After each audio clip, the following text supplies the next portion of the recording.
आदाब, नमस्कार, स्वागत है आपका। मुंसिफ जोहार देख रहे हैं आप। मैं हूं आपके साथ शफान अंसारी। तमाम खबरें झारखंड की दिखाएंगे विस्तार से आपको, लेकिन आगाज हेडलाइंस के साथ।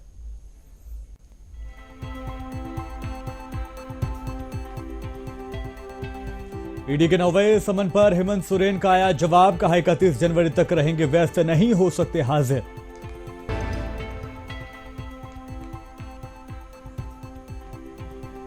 गवर्नर सीपी राधाकृष्णन राष्ट्रीय मतदाता दिवस समारोह में हुए शामिल।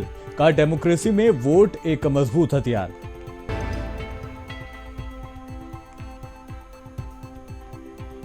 झारखंड के पर्यटन मंत्री हफीजुल अंसारी को मिली बड़ी राहत। 10 साल पुराने मामले में हुए बरी। महिला संग मारपीट का था इल्जाम।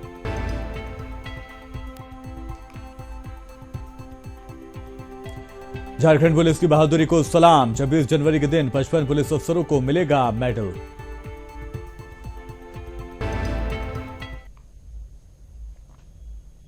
खबरें तफसील सब आपको दिखाएंगे। जमीन घोटाला मामले में मनी लॉन्ड्रिंग के तहत जांच कर रही ईडी के 9वें समन पर मुख्यमंत्री हेमंत सोरेन ने अपना जवाब दे दिया है।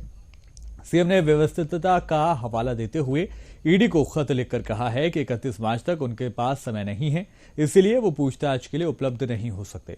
गौरतलब हो कि ईडी ने 22 जनवरी को 9वां समन भेजकर 27 से 31 जनवरी के बीच ईडी की जांच टीम के सामने पेश होने के लिए कहा था।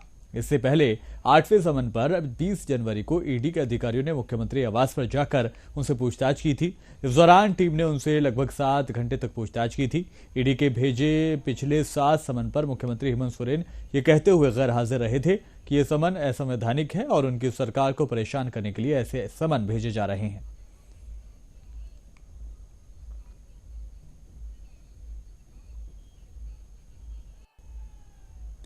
हेमंत सोरेन से आज राष्ट्रीय जतरा समिति रांची के मेंबरान ने मुलाकात की। उन्होंने सीएम को 31 जनवरी और 1 फरवरी को राजधानी रांची के मोरहाबादी मैदान में मुनाकिद होने वाले 2 रोजा जतरा फेस्टिवल में बतौर चीफ गेस्ट के तौर पर शामिल होने के लिए दावत दी है। उन्होंने सीएम को बताया कि इस फेस्टिवल में झारखंड के अलावा दीगर नजदीकी रियासतों में जनजातीय समुदायों के कलाकारों की जानिब से पारंपरिक सांस्कृतिक कार्यक्रम पेश किए जाएंगे। सीएम ने मुलाकात करने वालों में समिति के अध्यक्ष अंतु तिर्की, महासचिव नीलम और दीगर अफसरान मौजूद रहे।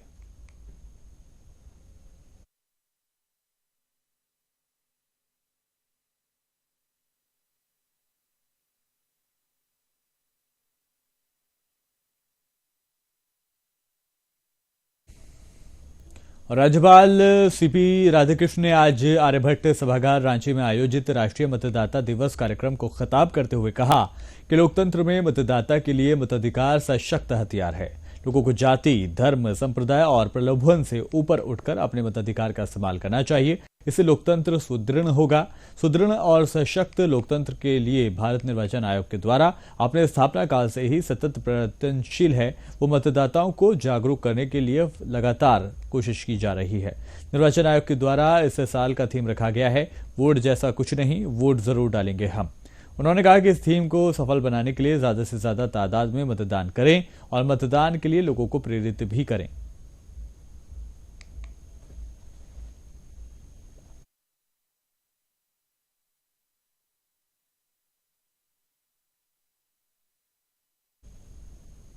जमशेदपुर में आज राष्ट्रीय मतदाता दिवस के मौके पर जिला समाहरणालय परिसर में पुलिस और अन्य कर्मियों को मतदान करने की शपथ दिलाई गई। इस दौरान एसएसपी किशोर कौशल, जिला निर्वाचन पदाधिकारी मनीष कुमार और सिटी एसपी मुकेश कुमार लोड़ायत समेत कई पुलिसकर्मी मौजूद रहे। मौके पर एसएसपी किशोर कौशल ने कहा कि लोकतंत्र में मतदान करने का हक सभी को है, इसीलिए सभी पुलिसकर्मी अपने मताधिकार का इस्तेमाल करें। उन्होंने कहा कि पुलिसकर्मियों की चुनाव में ड्यूटी लगती है, इसलिए पुलिसकर्मी पोस्टल बैलेट पेपर के जरिए अपना मतदान कर सकते हैं। आने वाले लोकसभा चुनाव में भी पुलिसकर्मी स्वयं के साथ अपने परिवारजनों का वोट भी डलवाएं। दूसरी ओर जिले भर के सभी थानों पर पुलिसकर्मियों ने मतदान करने की शपथ ली।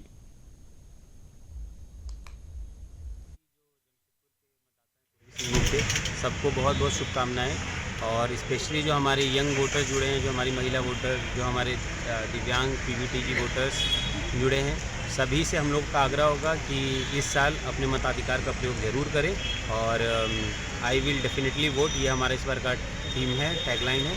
हम इसके माध्यम से, आप सभी के माध्यम से सभी वोटर्स को अपील करेंगे कि एक ज़िम्मेदार मतदाता होने का फ़र्ज़ अदा करें और निश्चित तौर पे कहीं भी अगर कोई दिक्कत हो तो 1950 वोटर हेल्पलाइन, सी विजिल, बहुत सारे ऐप्स बनाए हैं ECI ने आपके लिए, उसका भी उपयोग करें, उसे भी जानें।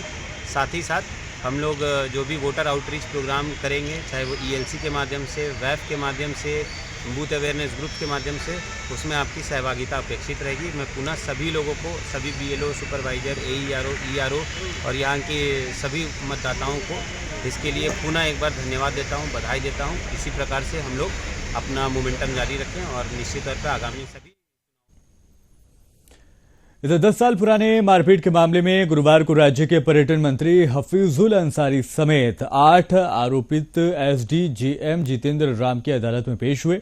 अदालत ने समझौते की बुनियाद पर सभी को बरी कर दिया है। मंत्री के अधिवक्ता अखलाक उर्फ पप्पू खां ने बताया कि मधुपुर की शांति देवी नामक महिला ने 24 नवंबर 13 को मंत्री पर मारपीट करने, घर खाली करने का प्रयास और रंगदारी मांगने का मामला दर्ज करवाया था कि इसको MP MLA की अदालत में स्थानांतरित कर दिया गया। बरी होने के बाद मंत्री ने कहा कि ये सिर्फ सरकार को डिस्टर्ब करने की मंशा है। हम लोग ED के आगे डरने झुकने वाले नहीं हैं। दिशोम गुरु शिबू सोरेन के बेटे हेमंत सरकार राज्य के मुख्यमंत्री हैं। शेर का बेटा है, न डरेगा और न झुकेगा। ED से पूछताछ के दौरान मुख्यमंत्री ने स्पष्ट कर दिया था कि कुछ पूछना है पूछ लीजिए, फिर समय नहीं दे सकेंगे। राजनीतिक दबाव में ऐसा हो रहा है, सभी हेमंत के साथ है। गणतंत्र दिवस के मौके पर मोहराबादी मैदान में प्रस्तावित मुख्य समारोह में राज्यपाल CB राधाकृष्ण झंडारोहण करेंगे। इस मौके पर राज्यपाल के हाथों राज्य के 55 अधिकारी व जवान पदकों से अलंकृत होंगे। ये पदक उन्हें विभिन्न मौकों पर राष्ट्रीय व केंद्रीय गृह मंत्रालय से जारी हुए थे। झारखंड पुलिस मुख्यालय ने सभी जिलों के SSP, SP को ऐसे पदाधिकारियों, जवानों की सूची जारी करते हुए समय रांची पहुंचने व रांची SSP को रिपोर्ट करने के निर्देश जारी किए हैं।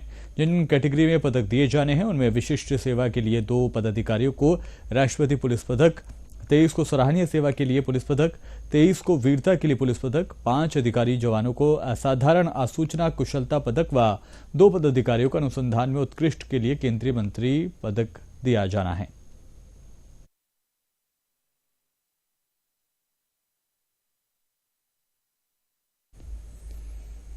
इधर जमशेदपुर युवाओं के लिए पोटका विधायक संजीव सरदार प्रेरणा का स्रोत बने हैं। विधायक ने युवाओं से कहा कि खेती से भी आप अच्छा खासा रोजगार कर सकते हैं। बताया जा रहा है कि विधायक संजीव सरदार के घर पोटका के घने जंगलों के बीच उदाल गांव पड़ता है। वहीं सप्ताह में 2 दिन विधायक उदाल गांव पहुंचकर कुछ समय के लिए अपने खेतों में खेती भी करते हैं। इसके अलावा मुर्गा पालन भी करते हैं ताकि कुछ रोजगार हो सके। वहीं बेरोजगार युवाओं के लिए एक प्रेरणा का संदेश भी देते हैं। वहीं विधायक संजीव सरदार ने कहा कि हम सप्ताह में 2 दिन कुछ समय निकालकर खेतों में समय देते हैं। जैविक खाद्य के माध्यम से विभिन्न प्रकार की सब्जी उगाई जाती है और मुर्गा पालन भी किया जाता है और महीने में 4 लाख मुनाफा हो जाता है। दर्जनों लोगों को रोजगार भी हम खेती के जरिए से देते हैं। हर युवाओं को आत्मनिर्भर बनने की जरूरत है ताकि रोजगार के लिए दूसरे राज्य के बाहर ना जाना पड़े।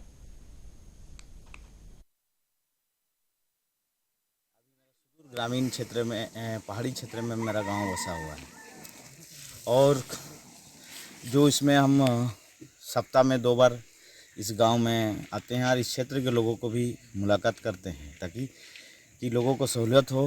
हमको ढूंढे ना और हमको खोजे ना, हम जनता को खोजते हुए हमारा विधानसभा में हर एक जगह ऑफिस का हम बनाए हुए हैं और उसी के तहत इसमें हम आते हैं। और देखा जाए वर्तमान समय में जो कि हमारे युवा लोग रोजी रोजगार को ढूंढते हैं और बहुत सारे लोग ऐसे हैं कि ढूंढते ढूंढते बहुत सा पलायन भी करते हैं। और जबकि आज से नहीं, इतिहास से देखा जाए, आदिकाल से देखा जाए तो हमारा जैसे पूर्वज लोग अपने ज़मीन पर मेहनत करते हुए आज वहीं से उनका बेटा बेटी पढ़ा के आगे बढ़ाने का काम किए हैं। मैं पुनः और साथ साथ जिस तरह वर्तमान समय में अगर हम लोग रासायनिक खाद जो खा रहे हैं उसमें जिस तरह का बीमारी फैल रहा है, अगर देखा जाए तो आने वाला दिन में इस बढ़ेंगे आगे। डुमरी अनुमंडल परिसर में केंद्र सरकार के विकसित भारत योजना का रथ पहुंचा। इस दौरान लोगों को केंद्र सरकार के द्वारा चलाई जा रही स्कीम्स की जानकारी दी गई, जिसमें किसान क्रेडिट कार्ड, प्रधानमंत्री कृषि सिंचाई योजना, प्रधानमंत्री फसल बीमा योजना, पीएम किसान योजना, प्रधानमंत्री आवास योजना, अटल नवीनीकरण और शहरी परिवर्तन मिशन योजना समेत विभिन्न योजनाओं की जानकारी लोगों को दी गई। रथ के माध्यम से लोगों को ये बताया गया कि गांव से लेकर शहर में रहने वाले हर एक वर्ग के लोगों को केंद्र सरकार की योजना का लाभ उठाते हुए देखा जा सकता है। केंद्र सरकार के द्वारा चलाई जा रही कल्याणकारी योजनाओं को आखिरी व्यक्ति तक पहुंचाने का टारगेट रखा गया है। आज सरकार द्वारा हमारा संकल्प विकसित भारत के तहत ग्राम पंचायत जामतारा के पंचायत सचिवालय में एक कार्यक्रम किया जा रहा है, जिसका मुख्य उद्देश्य यह है कि केंद्र सरकार द्वारा बहुत सारी योजनाएं जो संचालित है, जिसके तहत पूरे देश के लोगों को लाभ मिल रहा है। और इस प्रकार से यदि लगातार जो चलता रहा देश में, तो सरकार को मानना है कि 2047 तक हमारा देश पूरा। और पाकुड़ में 75वें गणतंत्र दिवस के मौके पर जिला प्रशासन ने मैराथन दौड़ का आयोजन किया है। दौड़ को DC Mrityunjay Kumar Barnwal, SP Prashant Kumar, DDC Mohammad Shahid Akhtar, SDO Harivansh पंडित समेत अन्य पदाधिकारियों ने हरी झंडी दिखाकर रवाना किया। मैराथन दौड़ सिद्धू कान्हू मुर्मू पार्क के पास से शुरू होकर सोना जोड़ी होते हुए सिद्धू कान्हू मुर्मू पार्क के पास समाप्त हुई। दौड़ में संगीता मरांडी प्रथम, फूल कुमारी मंडे द्वितीय, पुष्पा हांसदा तृतीय स्थान पर कब्जा जमाती नजर आई। वहीं ब्रेंटिश मरांडी दुमका प्रथम स्थान पर कब्जा जमाते नजर आए। प्रथम स्थान प्राप्त करने वालों को पुरस्कार साइकिल दी गई। दूसरे और तीसरे स्थान हासिल करने वाले प्रतिभागियों को पुरस्कृत किया गया। डीसी ने मैराथन दौड़ के आयोजन का मकसद देश के लिए युवाओं को उनके दायित्व के लिए जागृत करना बताया। समाज में एकता व सौहार्दपूर्ण वातावरण बना रहे, इसके लिए हम सभी को मिलकर प्रयास करना होगा। राष्ट्रीय मतदाता दिवस के मौके पर सभी लोगों ने शपथ ली और मतदाताओं से अपील की गई कि आने वाले चुनाव में सभी अपने मत का इस्तेमाल जरूर करें। मौके पर सभी ने स्वीप कार्यक्रम के तहत हस्ताक्षर अभियान भी चलाया। तो जैसे आप जान रहे कि कल गणतंत्र दिवस है और उसके एक दिन पहले आज हम लोग यहाँ पर 2 कार्यक्रम को हम लोगों ने ज्वाइंटली किया है। एक तो राष्ट्रीय मतदाता दिवस के तौर पे इस बार लोकसभा के इलेक्शन भी होना है, उसके लिए यहाँ पर मैराथन के साथ साथ हम लोग है सो मतदाता को जागरूक करने के लिए उनके लिए टी शर्ट वगैरह कैप वगैरह भी किए हैं। जो लोग गए हैं उनको देखने को मिला है लोगों को। साथ ही हम लोगों ने शपथ लिया है सभी लोगों ने कि इस बार जो लोकसभा का चुनाव होगा सभी लोग उसमें मतदान करेंगे। इसके अलावा आज राष्ट्रीय मतदाता दिवस के दिन जितने भी हमारे बूथ हैं इस जिले में 813 बूथ हैं, सभी बूथों में BLO जो नए वोटर बने हैं, जो नए जिनके पहली बार 18 से 19 साल के बच्चे हैं बच्चियां हैं जिनका वोटर कार्ड बना है, उन सभी को है सो बुला के सम्मानित करके फोटोग्राफी करके सेल्फी लेकर उनको है सो क्या बोलते हैं अवेयर किया जा रहा है, उनको प्रमोट किया जा रहा है कि इस बार है सो जो लोकसभा में है वो मतदान जरूर करें। और मतदाता दिवस के क्योंकि हमारा मतदान देना हमारा सबसे पहला ड्यूटी है प्रजातंत्र का, समझिए जो हमें। इधर पाकुड़ अंचल के रघुनंदपुर में अवैध रूप से गड्ढा खोदे जाने पर ग्रामीणों का गुस्सा बढ़ रहा है। इसको लेकर ग्रामीणों ने अनुमंडल पदाधिकारी को आवेदन देकर कार्रवाई की मांग की है। दरअसल मौजा नंबर 166 के जमाबंदी नंबर 271 के दाग संख्या 222 रकबा 15 कट्ठ 2 धुर जमीन पर स्थानीय लोगों के द्वारा अवैध रूप से गड्ढे खोदकर रखे गए हैं, जिसकी वजह से चौहरीदार का जमीन धंसने से कगार पर आ गया है। इसको लेकर समाजसेवी अजहर इस्लाम के साथ स्थानीय ग्रामीण दिलवर हुसैन, मनिरुल हुसैन, असीमा वीवी, नईम तौहीबीन, सुलेखा, मोहम्मद इकबाल आलम समेत दर्जनों लोगों ने अनुमंडल पदाधिकारी पाकुड़ को हस्ताक्षरित आवेदन देकर शिकायत की है। शिकायत पत्र में ग्रामीणों ने उल्लेख किया है कि मौजा रघुनंदपुर नंबर 166 की जमाबंदी नंबर 271 के दाग संख्या 222 रकबा 15 कट्ठा 2 धुर जमीन पर जाकिर शेख और अकमल शेख के द्वारा लगभग 50 फीट गड्ढा खोदा गया है। इसकी वजह से चौहद्दीदार का जमीन चारों तरफ से लगभग 20 फीट करके धंस गया है, जबकि बीते दिनों इस गड्ढे में एक 8 साल के बच्चे की गिरकर मृत्यु हो गई थी। स्थानीय ग्रामीणों ने यह भी कहा है कि अगर इस पर अविलंब प्रशासनिक कार्रवाई नहीं हुई तो आने वाले समय में कई और गड्ढों में धंसने की संभावना है, जिसकी वजह से लोगों को ये डर बना हुआ है। इस मामले में ग्रामीणों ने अनुमंडल पदाधिकारी से जांच कराकर दोषियों के खिलाफ आवश्यक कार्रवाई करने की मांग की। पोखर जब भरे जाए तो बारिश 5 दिया गोटे लाला है गोटे बारी डुबा पानी जाए 5 दिया गोटे भैंसा पानी जाए जाकिर के 2 बार 3 बार बुला गलो हर बच्चर आसुक गाडवाल कर लो गाडवाल तो करे ना 3 बच्चर थे ফের বর্ষা শেষ হয়ে যায় ফের করে না। আমরা কোম্পানির কাজ গেছিলাম, ওরা সাইডে তো মাটি ভরছে, এরপর ভরার পরে তারপরে এরকম জায়গায় পানি মাটি ভরতে লেগেছে, তো বাড়ি তহস না সব হয়ে যাবে। 12 সেকেন্ড ছেলে একটা তো ডুবে মরেছে, তার কিছুদিন পর 2টা ছেলে डूबे हलो, तो पारार लोग उठिया में चले हैं। बोल रहे थे कि ये पोखर जो है करीब 50 फीट गड्ढा था। ये गड्ढा रहने के कारण जो है गांव का जो है बहुत आदमी का दिक्कत होता है। बच्चा सब खेलने के लिए बाहरुल से का बच्चा वो जो है डेथ कर गया इसी पोखर में डूब के। इधर पश्चिम बंगाल की मुख्यमंत्री ममता बनर्जी को बुधवार को माथे में चोट लग गई जब उनकी कार ने फौरन ब्रेक लगा दिया। एक अन्य कार अचानक मुख्यमंत्री के काफिले के सामने आ गई थी। फिलहाल ममता बनर्जी ठीक है। उन्होंने इस हादसे की बाद मीडिया से बात की। ममता बनर्जी ने कहा कि कार दूसरी तरफ से आई और मेरी कार से टकराने वाली थी। अगर मेरे ड्राइवर ने ब्रेक नहीं लगाया होता तो मैं जिंदा नहीं बच पाती। ये लोगों की दुआओं का नतीजा है। मैं अभी बेहतर महसूस कर रही हूँ। गौरतलब हो कि मुख्यमंत्री ममता बनर्जी एक प्रोग्राम में शिरकत करने के लिए कोलकाता से 102 किलोमीटर दूर वर्धमान जिले पहुंची थी। আমি জানি না, একটা কোনো গাড়ি আমরা দেখতে পাইনি, গাড়িটাকে আমরা বেরোচ্ছিলাম, ধরো আমরা একটা গলি দিয়ে বেরোচ্ছি তো, আর ওই গাড়িটা প্রায় 200 স্পিডে যাচ্ছিল। যেতে যেতে মানে আমাকে গাড়িটা প্রায় ড্যাশই করে দিত এবং গাড়ি মানে পুরো মরেই যেতাম ওখানে।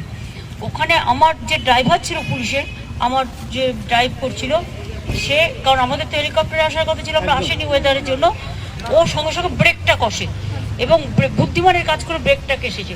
ব্রেকটা যখন কষেছে আমার পুরো ড্যাশবোর্ডটা এসে মাথায় লেগেছে, আর তখন একটা কনকাশন হয়েছে এবং কিছুটা রক্তও পড়েছে এবং কিছু ফুলেও আছে।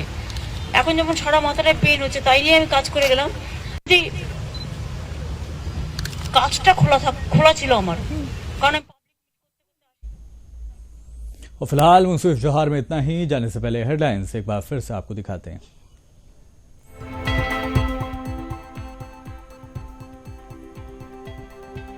ईडी के नवे समन पर हेमंत सोरेन का आया जवाब। कहा 31 जनवरी तक रहेंगे व्यस्त, नहीं हो सकते हाजिर।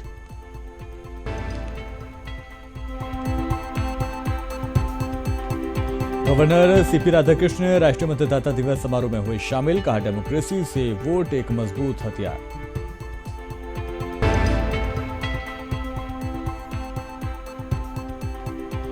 झारखंड के पर्यटन मंत्री हफीजुल अंसारी को मिली बड़ी राहत। 10 साल पुराने मामले में हुए बरी। महिला संग मारपीट का था इल्जाम।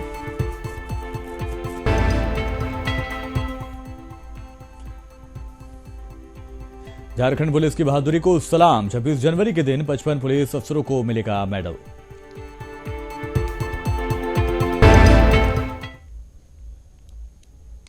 और फिलहाल दीजिए इजाजत, आप बने रहिए मुंसिफ टीवी के साथ।